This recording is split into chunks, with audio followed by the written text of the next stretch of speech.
Are we having fun yet? Wet clean up planet Earth. Wet clean up planet Earth, right? Does it feel like a karmic tsunami?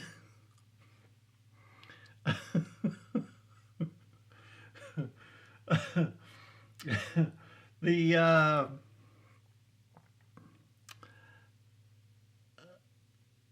What do you want to talk about today? What do you want to talk about? I guess I'll call this before and after. Before and after. Before the cosmic 2 by 4 cracked me open, and after the cosmic 2 by 4 cracked me open. So, how can you tell? Yeah. How can you tell if you sleepwalk? You could sprinkle flour on the kitchen floor. You're probably going to head for the fridge. And the next morning look for footprints, right? You need a trace. You need some kind of a mechanism, a measurement, a metric.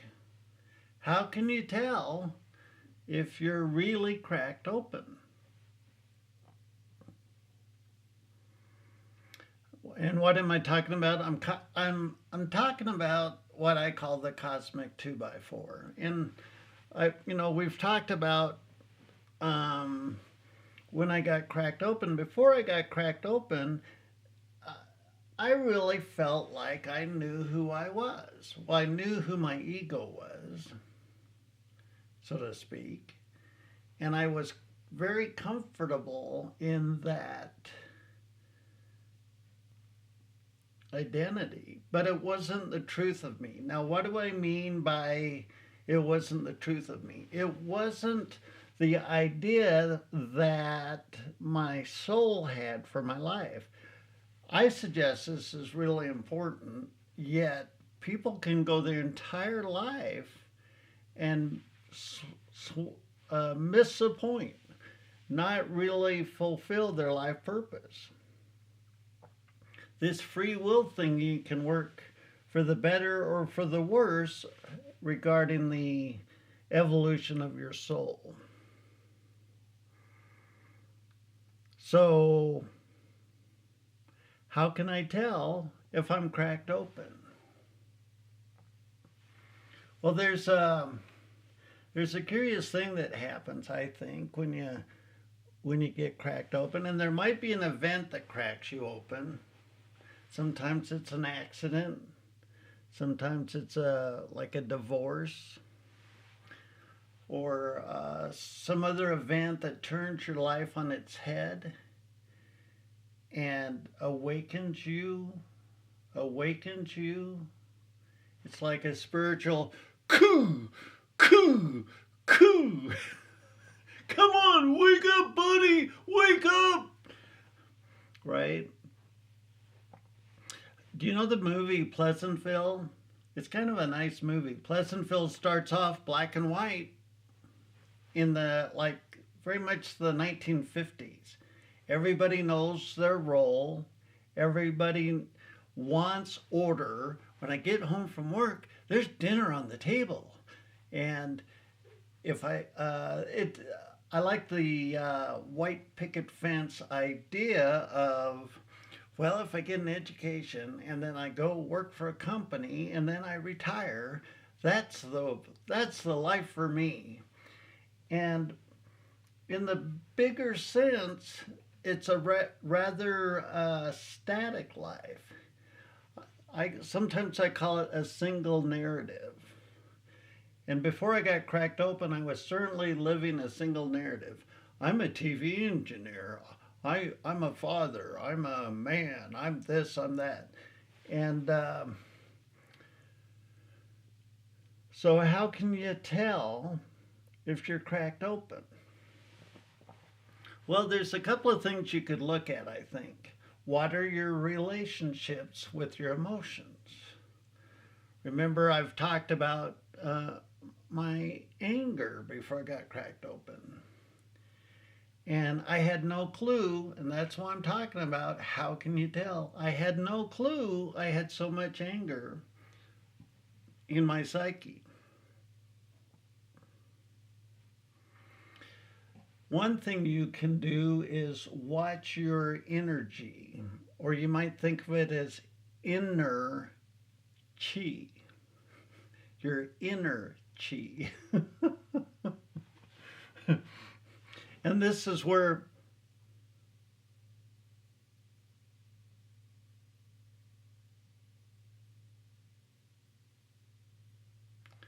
mindfulness can come in. When you're present in the moment, when you're aware moment to moment to moment, and it's not a difficult thing once you do the practice.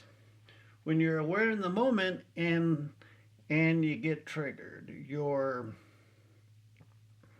maybe you're in a department head meeting and here comes the boss, and every time he starts walking like he's got a stick up his ass, you know he's angry as hell, and it's going to be a very uncomfortable meeting, right? And so you feel that anger as he's walking in the room, and you're like, this is the part you catch, your energy goes shunk, right? You have this reaction. Or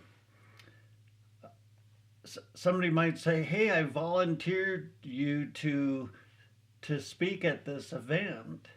They're going to love you. It's so much fun, right? And yet maybe your history in your childhood is every time you spoke up, you got backhanded by your folks. And so you have this memory, and so here comes the stimulus. You're going to speak in front of people, and then there's this reaction. Anytime you feel your energy shift, before, after, right?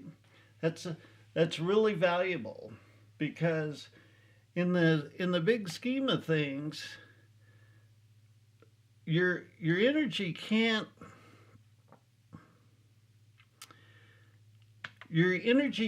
be triggered unless it exists. In other words, you have to accumulate, and this probably happened 100,000 lifetimes ago. It started with the original sin, the original posture, and you started loading your psyche up. And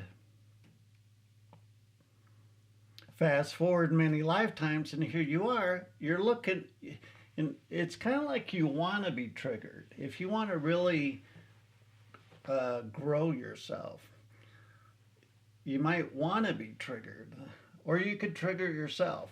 Here's an example. And I want to be really, really clear here. It doesn't matter which one you choose. The soul chooses to go into the darkness, or what might be perceived as wrong, to learn a lesson or to understand. So I'm not telling you to want something different, but I'm giving you an opportunity to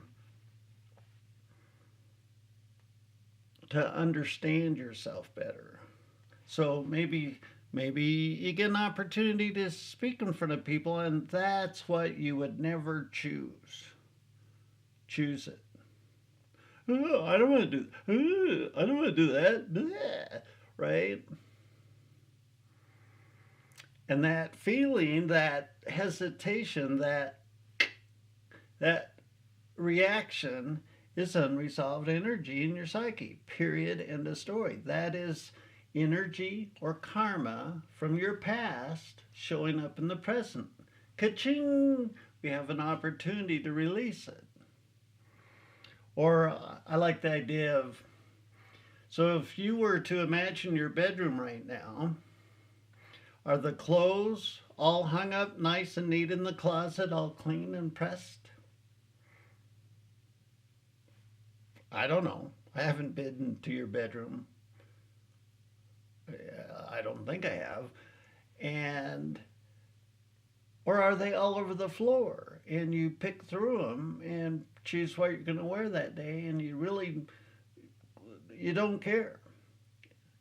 Is that right or wrong? Yeah, I don't know. But here's what you do: flip that, and this might drive you batshit crazy. Imagine. So I'm going to just pick a scenario. Your clothes are all pressed and cleaned, and you go in and take a bunch of your clothes out and throw them on the floor, and you open the drawer and throw a bunch of them on the floor. Blah! This is wrong. Everything has to be neat and tidy, otherwise I feel batshit crazy, right?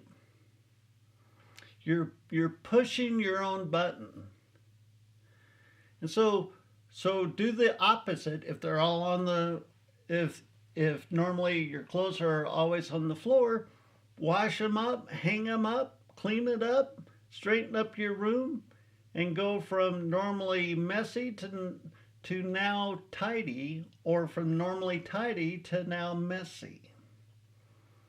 You're pushing your own buttons, and what you're looking for is that, I don't want to do that, right? Because that's energy in your psyche that you're avoiding. Now, once you go through this, whatever you want. I don't tell you what to do. That's your call. You have free will. I would suck as a spiritual teacher if I said this way's right, this way's wrong, suck it, boo hoo. That's not a, it's not a good thing. Uh, Sometimes I think, how could I have recognized that I had unresolved energy in my psyche?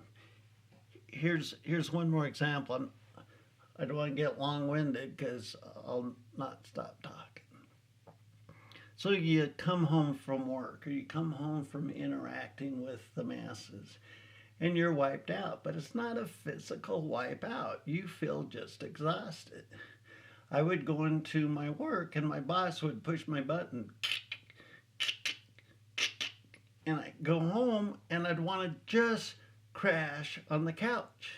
I might want to channel surf for an hour or so because I've been upset at work and I want to feel calm down, and I watch TV and then I slowly calm down and I come back to a little bit more of a stillness, right?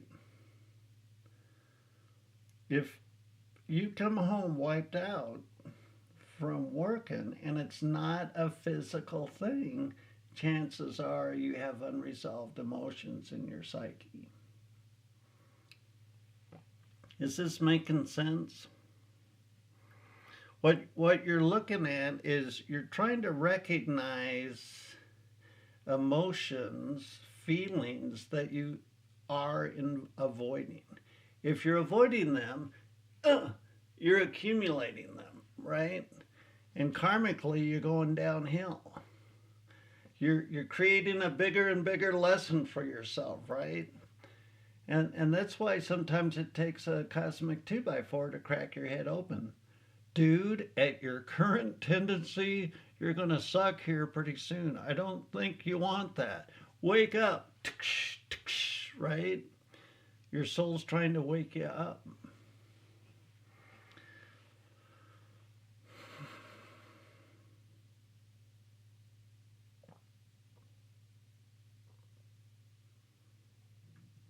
Are you comfortable in your own skin?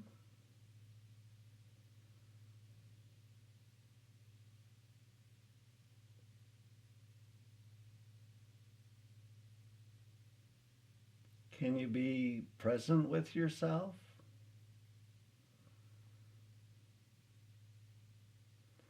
Do you do you feel nervous or uneasy to have that quiet space? Or do you prefer distractions? Oh, I've got nothing to do, so I'm going to go do something. And you have a mechanism or of a pattern of always filling your time with something, right?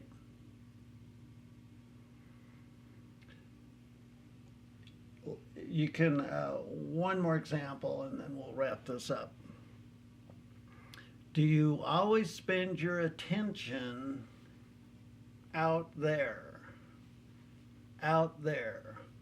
And to the untrained eye, it can look like a perfectly healthy, balanced, normal human being. Balanced, normal human being. Your attention is always outside of you. You love to travel, you love to see Broadway plays, you love to see movies, you love to go socialize, and that's 100% of how you spend your time out there. Your awareness is on the screen, on the exhibit, on the sightseeing, right? And if that attention were to be turned inside, you'd feel really uncomfortable. You don't want to go there. And a lot of times you don't know why. And a lot of times you don't think that there's anything, I don't like the word wrong, maybe dysfunctional. You don't think there's anything dysfunctional with you because you can be having the time of your life. And you can be the social pinnacle of your friends and it's so much fun and we do it over and over and over again.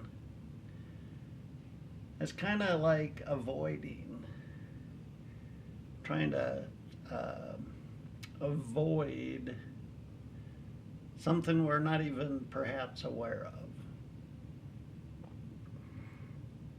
So before and after, let's write a book. What the hell? Let's write a book. Now I write books. I'm writing a curriculum now for a spiritual course coming up. I like to write. I write blogs. I write a lot.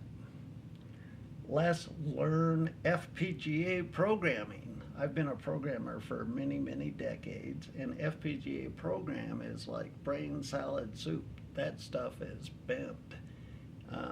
Verilog programming.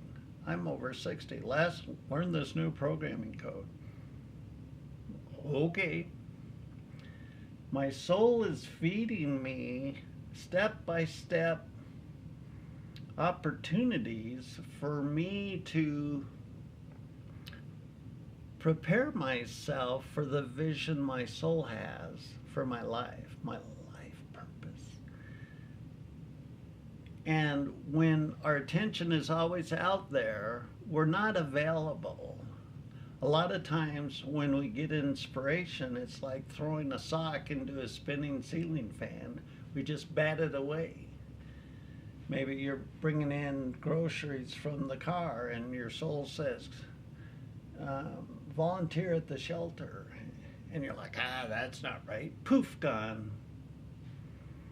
Volunteer at the shelter. Poof, gone. Little do you know that the